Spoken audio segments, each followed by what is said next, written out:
আল্লাহর কাছে আপনি চাইবেন ডাইরেক্ট, কোনো পীরের রাস্তা লাগবে না, কোনো হুজুর, কোনো বাবার রাস্তা লাগবে না। এরা সব ব্যবসা করে। যার পীর নাই তার পীর হলো শয়তান। বিশ্বাস হয়নি? আল্লাহকে পেতে হলে উসিলা ছাড়া, মাধ্যম ছাড়া আল্লাহ পাওয়া সম্ভব না। পৃথিবীর সব ধর্মের ব্যবসা চলে মানুষকে এই ভয় দেখিয়ে যে তুমি অনেক বড় গুনাহগার, তুমি এত বড় গুনাহগার হয়ে আল্লাহর কাছে চাইবে কেমনে? তোমার জন্য ভায়া লাগবে, লিংক লাগবে, ওয়াস্তা লাগবে, মাধ্যম লাগবে।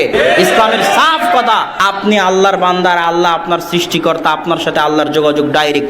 যত বড় গুনাহগার হন, আপনি কি ওর চাইতে বড় গুনাহগার যে 99 জন মানুষকে হত্যা করে 100 জন মানুষকে হত্যা করে যাচ্ছে আল্লাহর কাছে ক্ষমা নিবে চাই, এখনো ক্ষমা চায়ও নি। 99 জন মানুষকে হত্যা করে একদম আলেমের কাছে গেছে, বলছে ক্ষমা চাই, বলছে ক্ষমার কোনো রাস্তা নাই, ওকে হত্যা করে দিয়েছে। একজন বলেছে অমুক গ্রামে গেলে ক্ষমা পাওয়া যাবে, সেই গ্রামে যাচ্ছে, রাস্তার মধ্যে মৃত্যু চলে এসেছে, এখনো ক্ষমা চায়নি।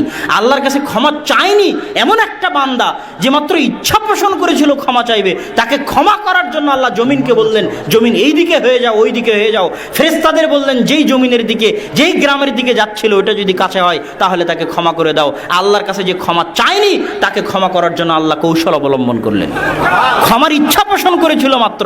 আপনি যত বড় গুনাহগার হন না কেন, আল্লাহ আপনার ওই পীরের চাইতে, ওই বাবার চাইতে শতগুণ, লক্ষ গুণ আল্লাহ আপনাকে ভালোবাসে। ওরকম হাজারো লাখো কোটি পীর জানা করতে পারবে, আল্লাহ সুবহানাহু ওয়া তাআলা একাই তার চেয়ে বেশি করতে পারবে।